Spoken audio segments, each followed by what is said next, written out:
फन्टुस ज्ञानको कथा सबको आफ्नै आफ्नै व्यथा नसुनेर नहेर्नेलाई के थाहा यता हलियो उता हलियो पागल जस्ता केटा कहिले खोला कहिले बगर आमा भन्छन् त्यसो नगर बाहुन लाटो सोझो पोते गर्छ दादागिरी कबिलाल चाहिँ गर्छ पागलगिरी अनि अर्को पात्र बोके गर्छ चम्चागिरी चित्रे काका चाहिँ हिँड्छ चस्मा भिरी दिने सरी मनोजन नेतागिरी यो हो फन्टुस फन्टुस फन्टुस ज्ञान यो हो फन्टुस फन्टुस फन्टुस ज्ञान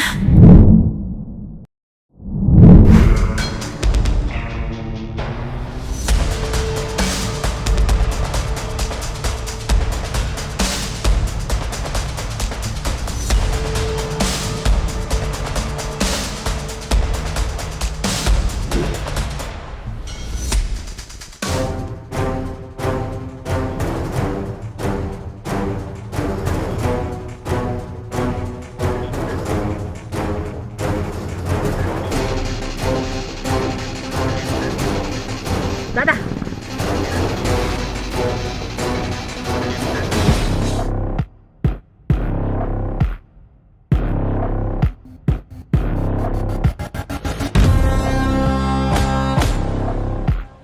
ओइ बटे तँलाई मैले धेरै समय कुरेँ दिन बित्यो रात बित्यो हप्ता बित्यो तर तेरो खबर केही पनि आएन त्यही भएर म तेरो ठाउँमा आएँ माल कहाँ छ सुन्नुहोस् केटा हो जसले के भनेको अब त अति भयो म्याम पखा मलाई यिनीहरूको पहिलादेखि नै विश्वास लागेको थिएन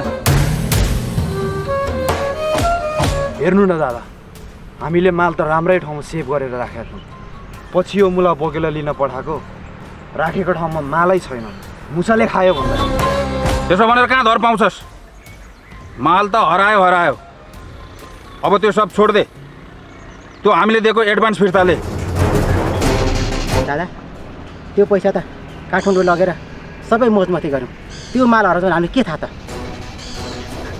ए कुरो त्यसो पो अब माल हराए यताउता भनेर धर पाउँछस् खुर्क छेर हरायो त हरायो अब हामीले के गर्नु माल पनि छैन पैसा पनि छैन खाएको बिस पो लाग्छ नखाएको बिस केरा लाग्छ अझै ठुलो कुरा गर्छस् नाटक पार्न खुब जानेछन् यिनीहरूको पनि नेतासँग केही साँडगाँठ हुनुपर्छ मलाई पनि तिमीहरूमाथि शङ्का छ कतै त्यो माल हराउनु तिमीहरूको त हात छैन तिमीहरू पनि चम्चागिरी गर्ने खालको मान्छे हो हो दादा मलाई पनि त्यस्तै लागिरहेछ माल चाहिँ उता लिएर गएर सबै दोष हामी लागिरहेछ ए भनी सर ल्यान तुले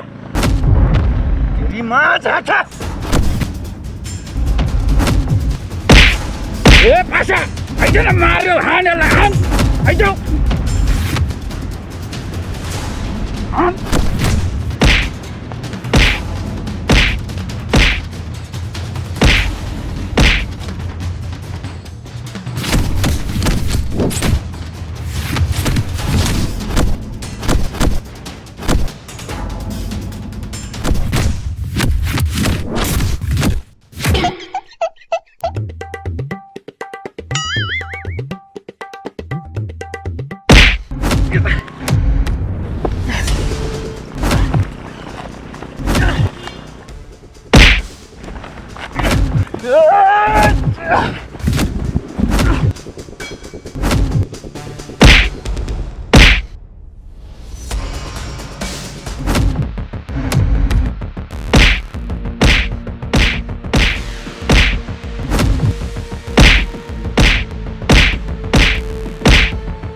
मरेछ साला हिँड्छौँ बस जाउँ नत्र अर्को भन्दा फसिन्छ फेरि।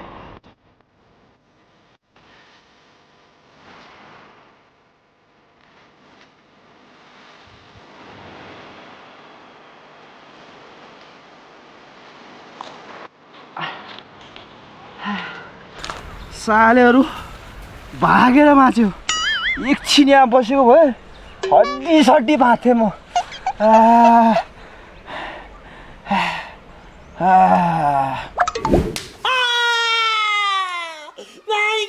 कसम से हजुर एक बाटलाई छोडिदिनु।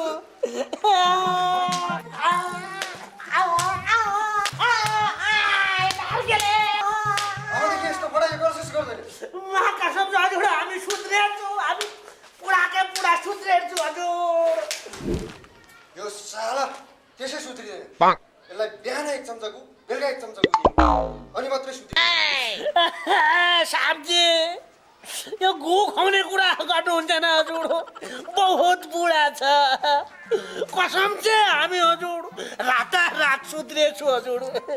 केटा यो डोरी खोल्ने कसम हामी यस्तो गर्दैन सरजी। मलाई यहाँ चाहिँ जान दिनुहोस् हजुर, म बुढाकै बुढा सुत्दिनु कसम से। अबदेखि यस्तो हरकत गरेको थाहा पाएँ भने तँलाई म जन्मकैद जेलमा हालिदिन्छु नि फेरि। अब हजुर हामी भनेको न हजुर, हामी बुढाकै बुढा सुत्रिन्छौँ हजुर। दुबारा हामी यस्तो गल्ती कभी भी गर्दिनौँ हजुर। ल ठिक छ, अबदेखि त पुराका पुरा चेन्ज हुनुपर्छ बुझिस्। आज त्यहाँ थापा जवरमा तीज विशेष कार्यक्रम हुँदैछ। आज तैँले गएर त्यहाँ मादल बजाएर नाच्नुपर्छ नि, फेरि गाउनुपर्छ नि। अरे बाप रे त त्यहाँ त्यस्तो चलिरहेको छ। अरे बाप त गाउँले छ न हजुर, हामी पुरा सबके नचाइदिन्छौँ हजुर।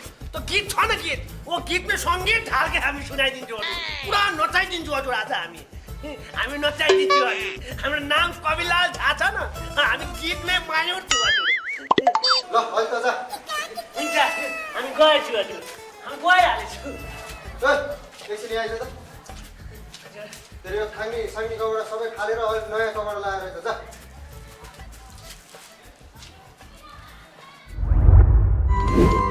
आज त कति रमाइलो हुने भयो हो नि। सबैजना भेला हुन्छन् रे नि, डर नाच्नुपर्छ है। आज कस्तो देखाएको छ केटी मलाई, हिजो भर्खर ल्याएको साडीको हो त। तँलाई त स्वर्गको अप्सरा देखाएको छ। हो तेल फुकाउनु पर्दैन। ल ल ढिलो भइसक्यो, छिटो जाउँ।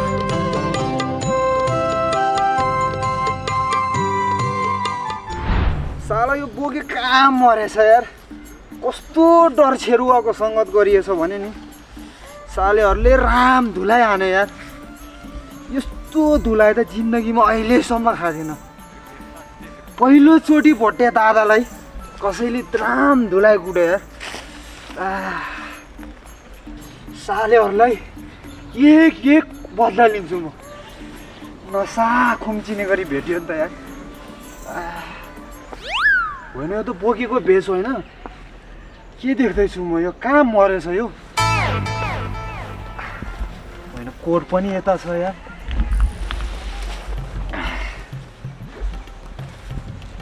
अच्छा टोपी पनि हेरेछ सार। होइन सबै कुरो यतै छ त, कहाँ मरेछ बोके? जाठालाई सालेहरूले भेटाएर फेरि राम धुलाइ हाने कि के हो? होइन कतै बाघले खाएर कहाँ मरेछ त बोके?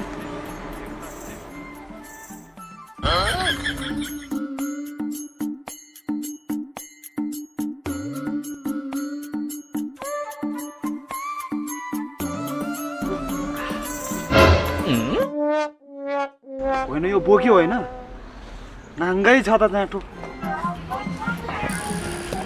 होइन के गरे अहिले बोके? होइन के हल्किजो गयो यसको यो?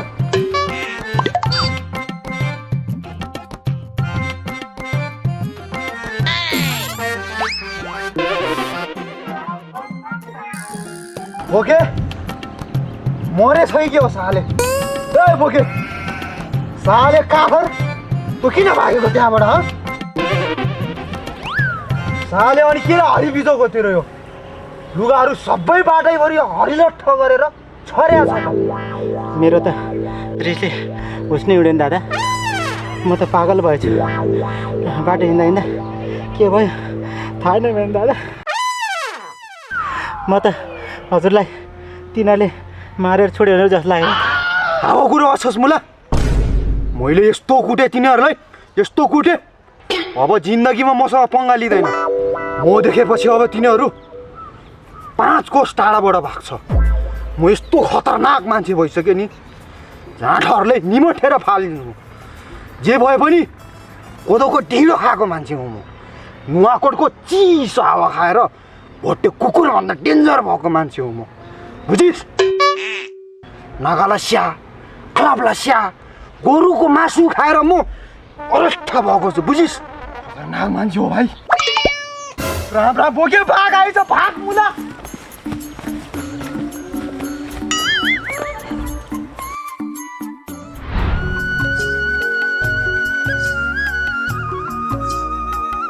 नेताजी नमस्कार। ओहो शेर्पिनी कान्छी होइन? नमस्कार नमस्कार। टाढै लाग्नुभयो कि क्या नेताजी? होइन कान्छी, त्यहाँ एउटा थापा चोरमा कार्यक्रम थियो, त्यसकै लागि जान लागेको नि। अनि तिमी त लामो समयदेखि गाउँमै छैनौ त, सहरतिरै बस्ने योजना बनायो कि क्या हो? होइन नेताज्यू, कहाँ सहरतिर बस्नु नि, मेरो पढाइको कारणले गर्दाखेरि हो। आफ्नो गाउँ त आउनु परिहाल्यो नि, गाउँको माया त सबैलाई हुन्छ नि। तिमीले ठिक कुरा गर्यौ। आफू जहाँ गए पनि, जुन ठाउँमा गए पनि आफू जन्मेको गाउँ र आफ्नो धरातल बिर्सिनु हुँदैन है। त्यो त भइहाल्छ नि नेताज्यू, त्यति त थाहा छ नि मलाई नि, होइन र? हो नि। साँच्ची के छ तिम्रो खबर? पढाइ कस्तो चल्दैछ त? ठिकै भन्नुपर्छ नेताज्यू, राम्रै छ अहिलेसम्म त। ए साँच्ची तिमीलाई एउटा कुरा त भन्नै बिर्सेछु मैले। त्यहाँ थापाचौरमा आज तीज विशेष कार्यक्रम छ, म पनि त्यहीँ उपस्थित हुन जान लागेको। गाउँका सबै मान्छे भेला भएर रमाइलो गर्ने योजना छ। तिमी पनि गाउँमा आइहालिछौ, घर पुगेर आऊ है त। हुन्छ नेताज्यू, म त्यही चाडबाड मनाऊँ भनेर त गाउँमा आएको। गाउँमा राम्रो कार्यक्रम भइरहेछ, म आइहाल्छु नि। ल नानी, म लागेँ, तिमी पनि चाँडै आऊ है। हस् नेताजी, म नि लाग्छु।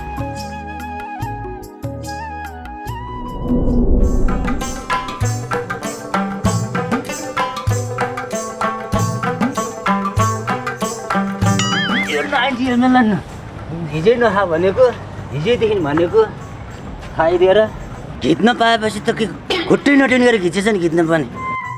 फटा मोरो यसले त मारेरै छोडेन हो।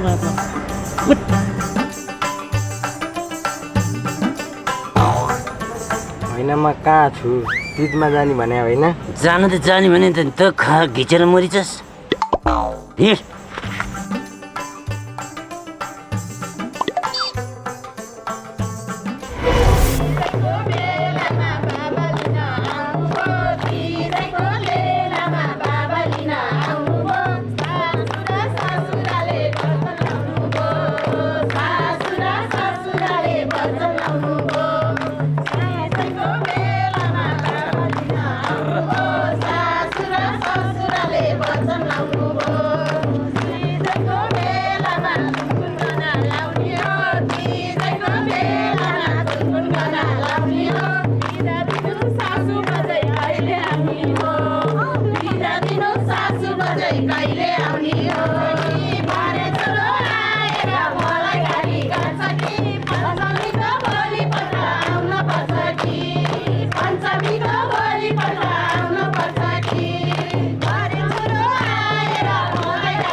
हामी तो गीत में संगीत ढाल दिन्छौँ हजुर हामी पुरा दिदी बहनके नचाइदिन्छौँ हजुर ल बाबु छ र हामी एक बार बोलाउँछौँ न हजुर अरे बाबले पुरा दुनियाँ नाचिदिन्छ यार तपाईँहरूले एकदम हुँदैन होइन ताल में ताल सुर में सुर होइन त दाजु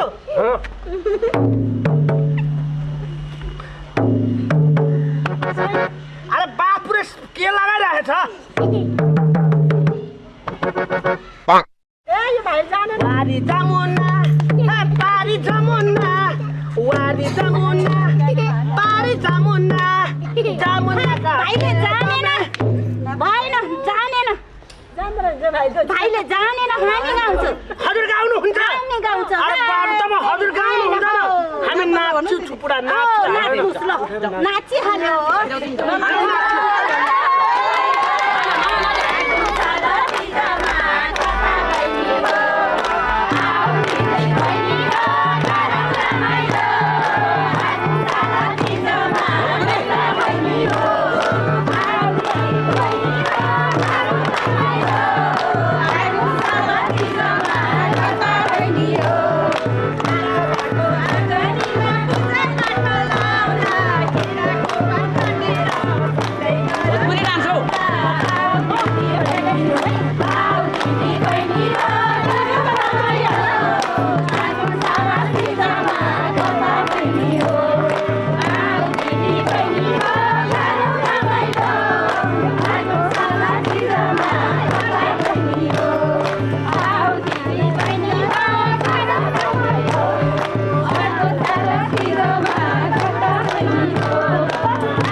ए पोखे हजुर दादा भन्नुहोस् एकछिन पक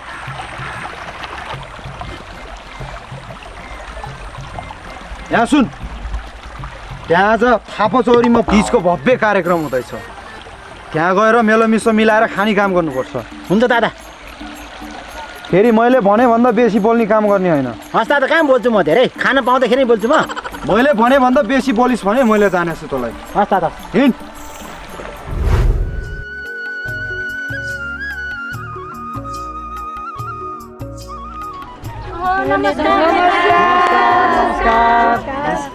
आजको यस तीज विशेष कार्यक्रमको निम्तोलाई स्वीकार गरेर आइदिनु भएका सम्पूर्ण दिदीबहिनीहरूलाई म हार्दिक मङ्गलमय शुभकामना व्यक्त गर्न चाहन्छु र यसै गरी हाम्रो चाडपर्वहरू सबैजना यसरी नै मिलेर रमाइलो गरेर मनाउन पाइयोस् त्यसको लागि हजुरहरूलाई धेरै धेरै शुभकामना व्यक्त गर्न चाहन्छु।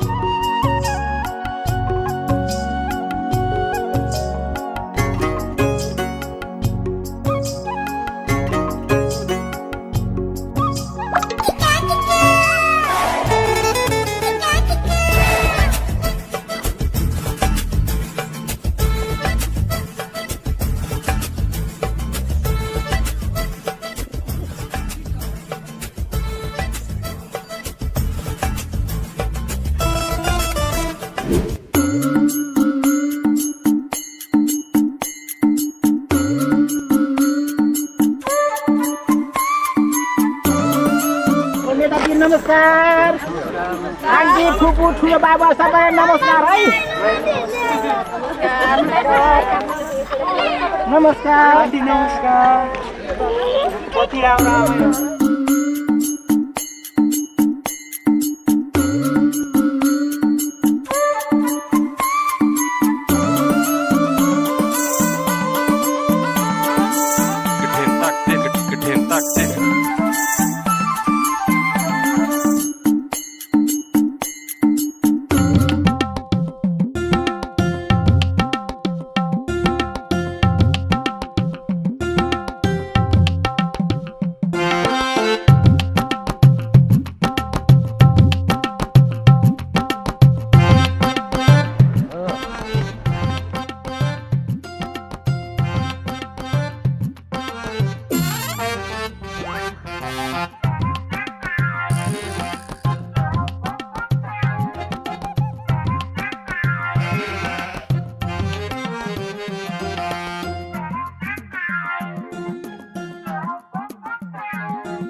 मैले किन यस्तो गरेको होला म किन बिलास चिन्न खोजेको